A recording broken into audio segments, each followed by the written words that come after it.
Короткие программы мужчин, 5-й этап Гран-при России в Омске. Смотрим и наслаждаемся.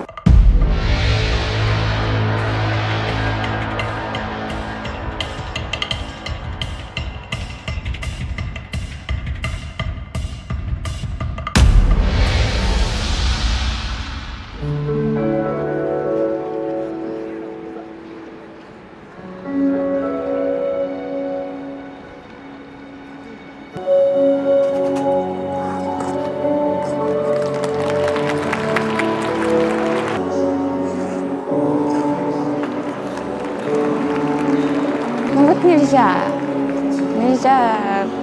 после неудачных прыжков, неудачных приземлений показывать это еще сильнее. Вот он сразу расстроился, расклеился. Ему неприятно, и нам неприятно это смотреть.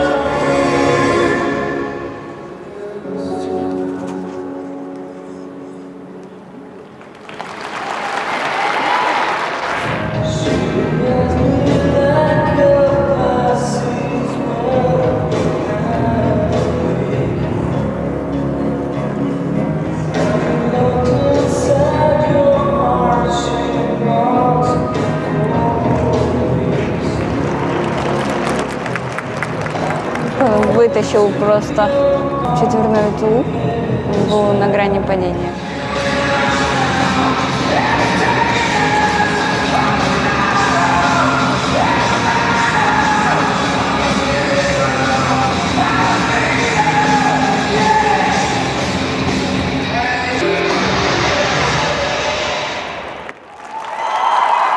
Очень мощно, и на самом деле я тоже очень сильно удивлена, что эту музыку не брали фигуристы вообще в принципе. Очень оригинальный ход получается.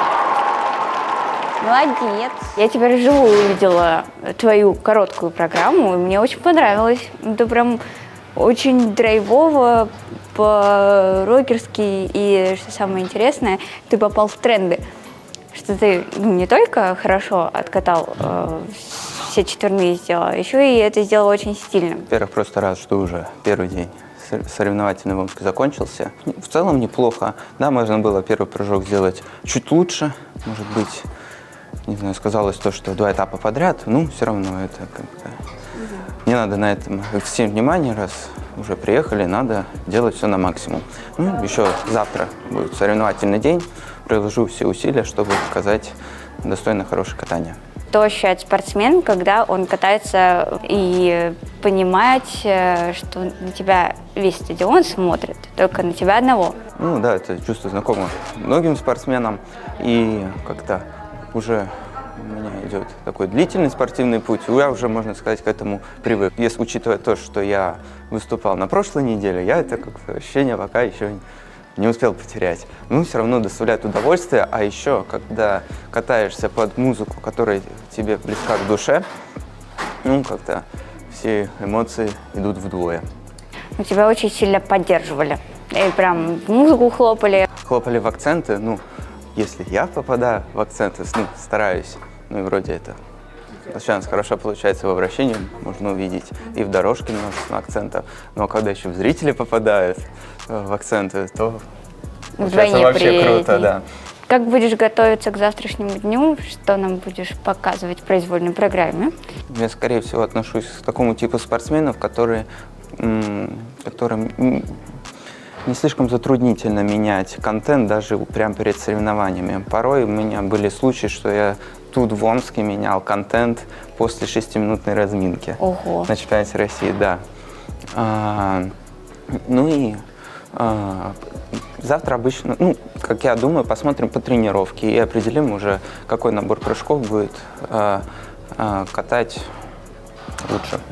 Ну, интригант, короче. В общем и целом, засчитано.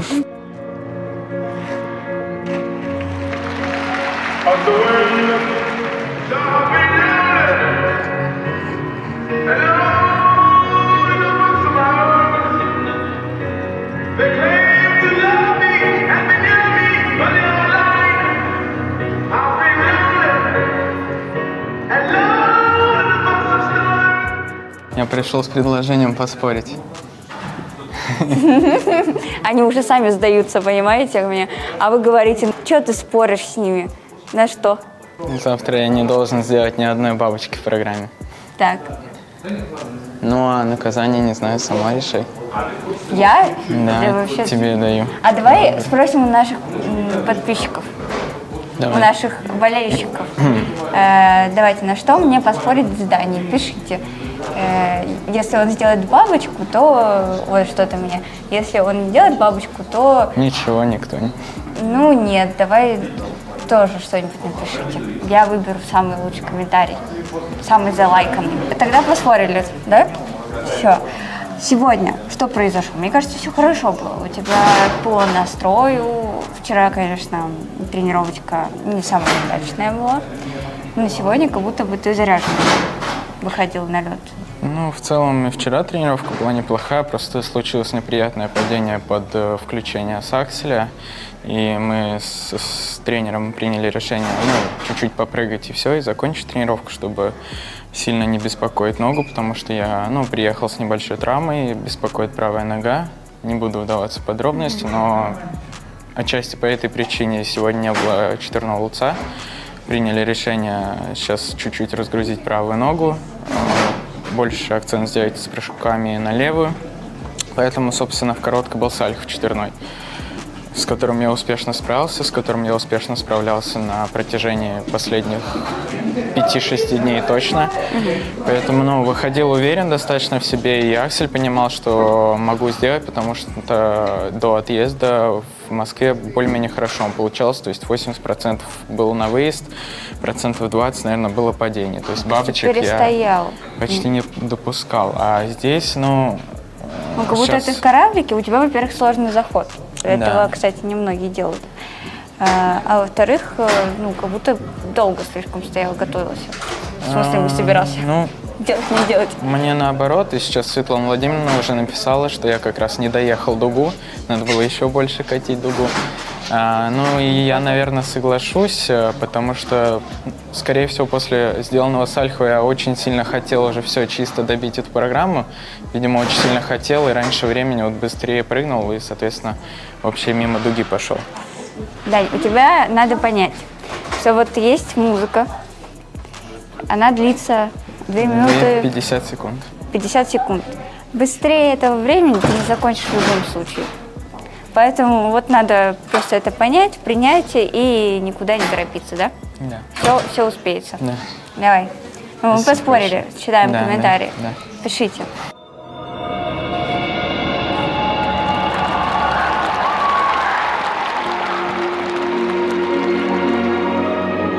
Давай. Ох, хорошо как. 2 сложнейших четверных прыжка в короткой программе. Это флип-тур и ульт. Посмотрим на тройной аксель, но уже могу точно сказать, что это супер контент. Давай, его тоже надо делать.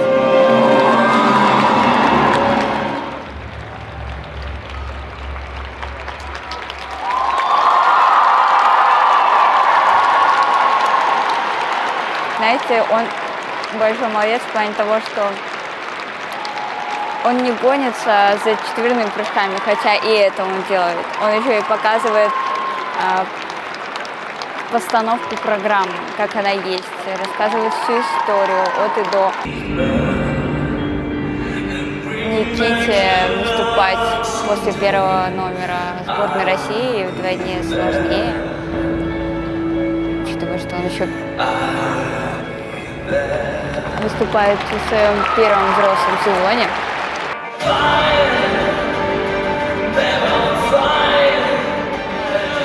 Первое, что могу сказать, что он практически всю программу смотрел в лед. Ой, вот это интересная была проездка.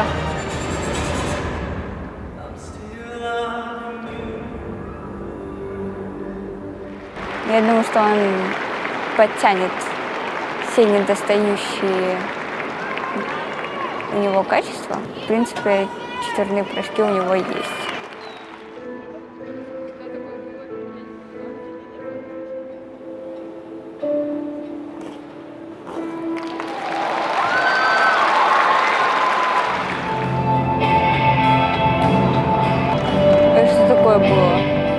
что он даже сам не понял, как это произошло. Бабочек, срывов каких-либо от Влада мы давно не видели, честно говоря.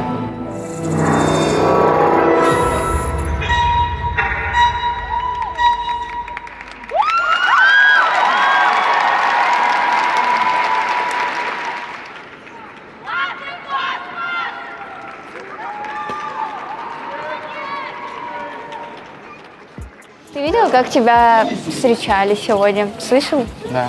Мне кажется, ты один из людей, которого так встречают во всех городах наш необъятный.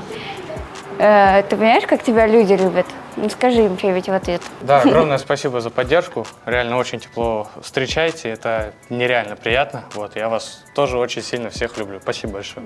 Что это у тебя? Покажи. Омчик это стартовый. 11-й. Угу. Твой нелюбимый теперь номер, да? Да Наверное. нет, без разницы Ну, какой. хотя 2 единички. Не, нормально. Переживал, волновался? Мне кажется, тебя немножко потрясывало прям конкретно. В дорожке я видела вообще.